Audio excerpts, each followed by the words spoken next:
Orthobiologics, the future for fracture management. When faced with a challenging case of bone non-union, we always ask ourselves why some organs regenerate and repair on their own. How can we enhance the body's inherent regeneration potential?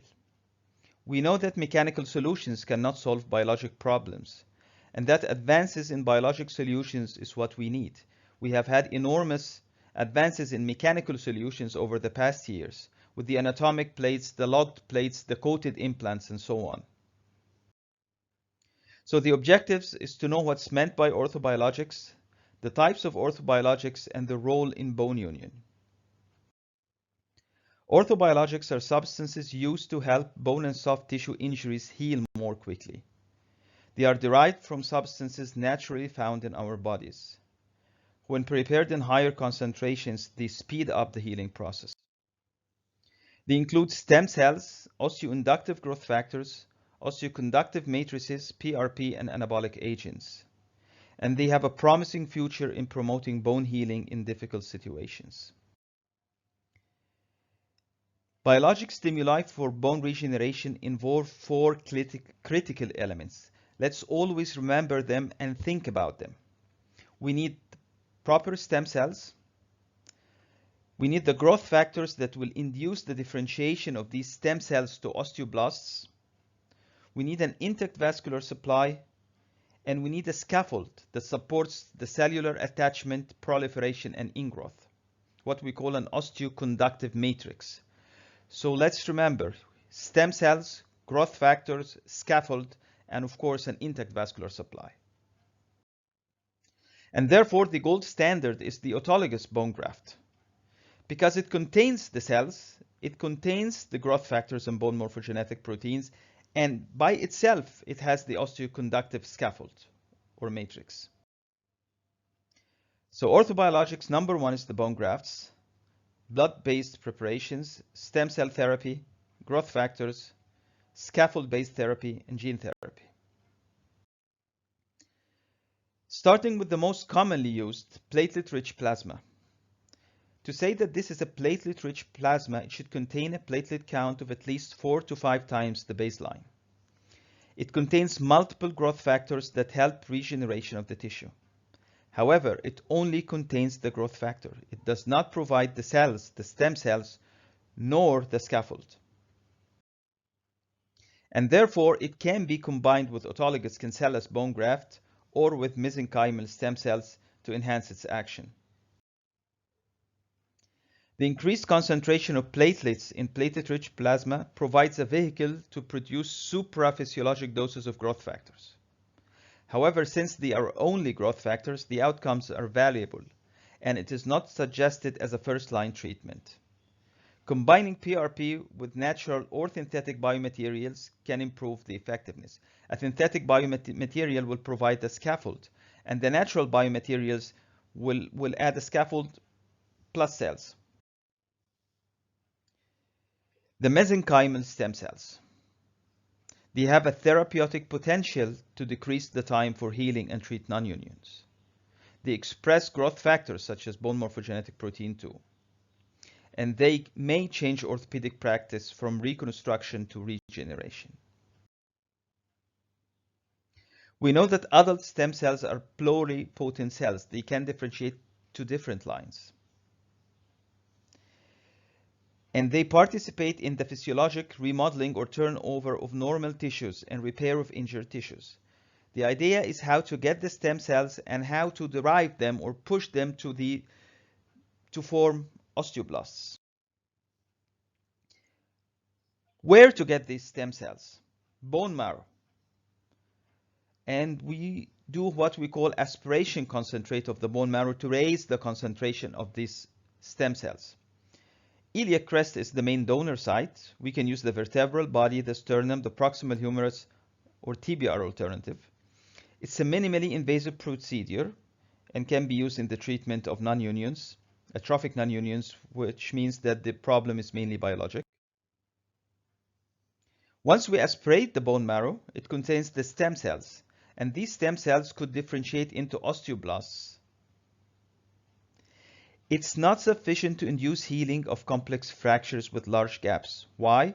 Because there is no supporting scaffold. It contains the cells and the growth factors, but not the matrix or the scaffold. Why do we concentrate them? Why not just aspirate and inject? Because the bone marrow mesenchymal cells decrease with age, and concentrating them enhances the cell levels, mimicking young patients or even getting above this level.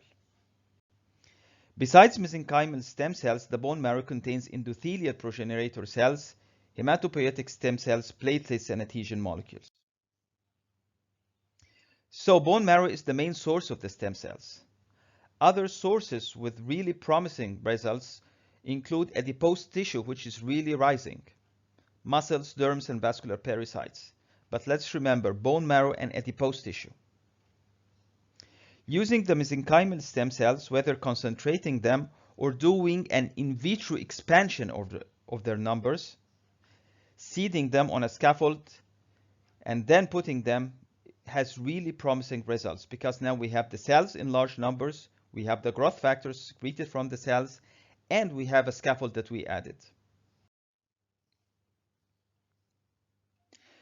So the basic process of transplanting mesenchymal stem cells to regenerate bone includes isolating the cells from the patient. You can concentrate them, but it's even better to culture them to expand their numbers in vitro, seeding them on a scaffold, and then implanting the scaffold appropriately. Of course, each of these steps must be carried out under strict quality control to minimize the introduction of unwanted byproducts. So using stem cells added to osteoconductive matrices is a growing research and industry. Targeting cells that can differentiate into skeletal tissue, that's what we need, whether mesenchymal stem cells from the bone marrow, adipose tissue, and so on. And then adding them to a scaffold and osteoconductive matrix helps in vivo use, because simply injecting them, they will not have a construct to support, and we cannot maintain them. So the biologic scaffolds that we use could be collagen, fibrin, mineral scaffold as hydroxyapatite, or polymer scaffolds such as polylactic acid or ceramics. They come in different shapes. You add the concentrated or expanded in vitro stem cells to them, and then you place them appropriately in the fracture non-union gap. So we covered the PRP, the stem cells, and now we move to the growth factors. Both PRP and the stem cells, they secrete their own growth factors, but we can enhance more by adding more growth factors. Talking about bone substitutes such as ceramics, they have osteoconductive but no osteoinductive capabilities. So how to add osteoinductive capabilities to them? By adding growth factors, such as bone morphogenetic proteins, fibroblast growth factors, and so on. However, this research direction is going a little bit down, because as we just said, the stem cells, the concentrated stem cells by themselves, or the PRP, they provide the growth factors. The stem cells, which is the really growing research, provide both the cells and the growth factors. So you only need to add a scaffold. But having a scaffold alone and growth factors without the cells will not do the work. And you don't need so many growth factors once you have the stem cells that provide the necessary growth factors. What are the types of growth factors are we talking about? Bone morphogenetic proteins. They enhance the maturation and function of the differentiated cells.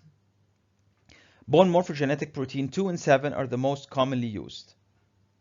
They improve healing rates when combined with autogenous bone grafts, or allografts. Of course, the autogenous bone grafts, they provide the cells and the scaffold, and they provide some growth factors, and you can enhance more by adding more growth factors.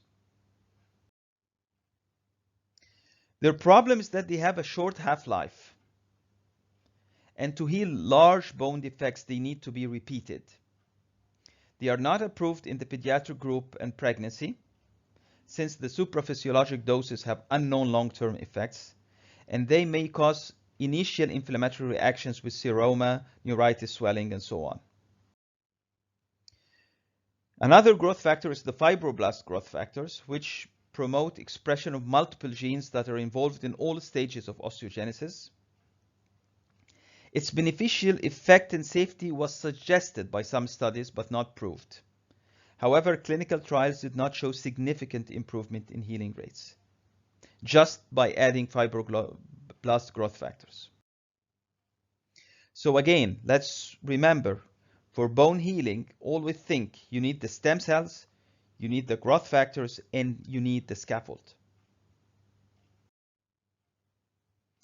So we hear about tissue engineering. What do we mean by this?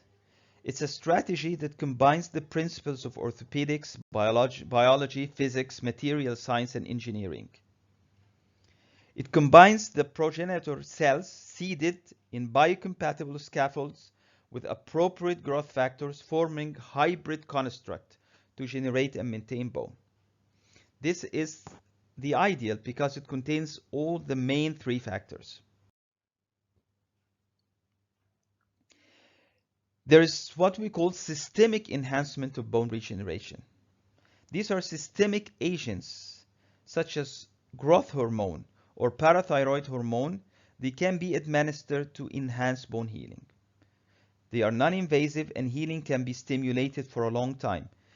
And many of us use parathyroid hormone to stimulate bone healing. So parathyroid hormone, there is evidence to support the daily systemic administration of parathyroid hormone enhances fracture healing by increasing the bone mineral content and strength. It also produces a sustained anabolic effect throughout the remodeling phase, and you can start it very early after the fracture. Moving to a new era, gene therapy. Gene therapy involves transfer of genetic material into the target cell genome using viral or non-viral vectors. The aim is to deliver growth factors using this technique, encouraging the results. And we have seen this in animal studies. So the principle is to alter the target cells to deliver proteins and growth factors which facilitate bone regeneration. This gene therapy can be done ex vivo or in vivo. By ex vivo, we mean that the genetic manipulation to the target cell is done outside the body, and then these altered cells are transferred back to the desired location. The in vivo technique, where the genetic manipulation is done with the target cells in their location inside the body, using vectors.